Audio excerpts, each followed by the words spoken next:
Minister, the 2 points here, I suppose, the number of tree felling licences, and also what role do you think trees, obviously in hedgerows, can play in the Climate Action Plan? And I know it's governed by the Forestry Act of 2014. The question is prompted by the fact that quite a few constituents have contacted me about, say, people moving into a property and immediately cutting down major tree cover, and there seems to be no control over that whatsoever. And a lot of agencies, of course, don't have to get permission from the Forestry Service.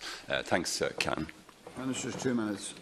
Thank you, Deputy. The felling and thinning of trees is an activity which is governed by the Forestry Act 2014 and the accompanying forestry regulations of 2017. My department is the consent authority for the issuing of felling licences and does so in accordance with detailed procedures which take account of relevant environmental regulations and the principles of sustainable forest management. There are certain exemptions under the Forestry Act, including, for example, felling in urban areas or felling of individual trees in certain circumstances. The number of felling and thinning licences issued since 2014 are as follows. In 2014, 2,390.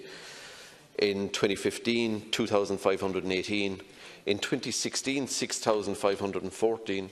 In 2017, 3,003. In 2018, 3,603. And in 2019 to date, 2,948.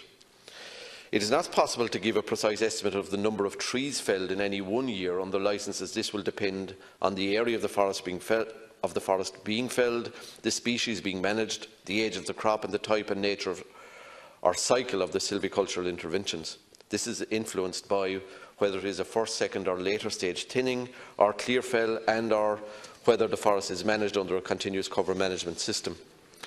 The licensing process makes it obligatory to replant a clear-felled site in forests in all but the most exceptional cases, and this avoidance of deforestation is essential in terms of meeting our climate change objectives.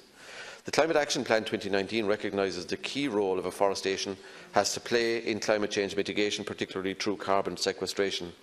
Under current rules agreed as part of the European Union effort sharing regulation, forestry can contribute some 2.1 million tonnes of CO2 per annum of carbon towards Ireland's emissions targets under the next climate mitigation period 2021 to 2030. The Climate Action Plan now sets a target of an average of 8,000 hectares of new planting per year. While this will mostly yield benefits in the longer term post-2030, it will also contribute to our 2030 target through carbon sequestration. My department has approved an average of 9,000 hectares for new planting for each of the last 3 years. This means there are almost 10,000 approved and shovel-ready hectares available to the forest sector which could be planted today. The challenge is to ensure that all of the effort that goes into securing and approving new sites results in those sites being planted if planting levels are to increase and the target of 18% land cover is to be achieved. I am committed to working towards this target through the continued provision of generous grants and premiums, engagement with a range of stakeholders from farmers to public bodies, a dedicated promotion and communication campaign, and by examining ways in which farm forestry can be better integrated into the new Common Agricultural Policy. Knowledge transfer programmes and other initiatives which raise awareness of the economic and ecosystem benefits of forestry will continue to play an important role in tackling some of the barriers to planting. Hedgerows are an important landscape feature which have been supported by various agri-environmental schemes over the years. In fact, my department has facilitated the planting of around 11,000 kilometres of new hedgerows and rejuvenation of 6. It's a 4-minute reply for 2 minutes. Sure. Must be reasonable. Well, clearly, I think your 2015 programme, I think there was planting of, you mentioned there, something like an aim of 10,000 hectares a year, 22,000 hectares in all. I mean, how does that, though, fit into the overall targets under the Climate Action Plan? Because clearly it's a very key role. And, even when we're discussing Mercosur, on the broader world scale, of course, of climate change, I mean, this is a huge issue. The fact that Brazilian agriculture is devastating one of the great resources of forestry in the world. But I mean, is it the case? Do you think that in relation to, say, urban trees, that perhaps planning permission should be needed for major cutting of trees in sort of urban areas? And I note also that your felling and reforestation policy, it it doesn't cover a whole range of national agency, Board Gosh, Rianta, CIE, and so on. So, like, there seems to be great, if you like, scope for organisations to be able to just go out there and remove trees. And at the moment, as you know, the big controversy is over bus connects in Dublin City, because it's feared that around 5,000 trees could be demolished, including, I think, 700 or so in my own constituency in DBN.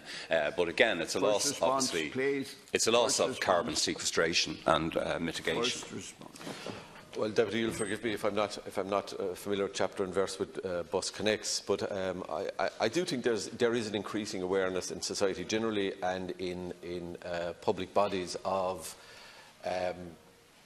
the requirement to do the right thing by the environment and in terms of tree management in urban settings. I think that's something that, broadly speaking, I have found local authorities to be aware of, and sometimes perhaps the awareness isn't communicated in terms of the rationale behind some of the interventions that they make.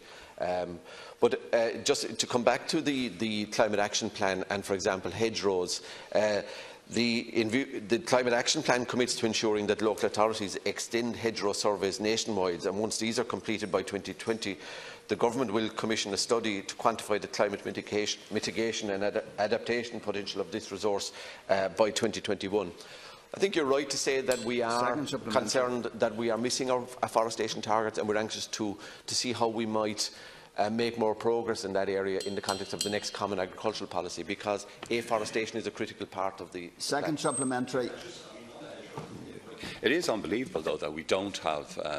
We don't have. I grew up in a rural area myself, obviously. I mean, that we don't have even a rough estimation of the you know, somebody said 600,000 kilometres or whatever of hedgerow. But I mean, some of the figures for sequestration of carbon, like between 1 megatonne of CO2 and 0.5 megatons, you know, it can make a very significant contribution, can't it, towards our overall mitigation figures. And in relation to agriculture generally, you know, it's an important figure that and we haven't actually thrown it into the equation yet when we're talking to Europe and so on and so forth. So isn't it important that we get the right figures on that, so we know, in fact, the hedgerow cover of the country, and that we clearly have very ambitious targets in forestry and indeed in building up urban trees. London, for example, I think has a target of planting 1 million trees over the next couple of years. And I mean, think Dublin, Cork, Waterford, all the other urban areas, we should have similar targets to help the national effort, and also indeed to mitigate carbon in the whole general area of agriculture. There's a second. Hold on, Minister. There's a second.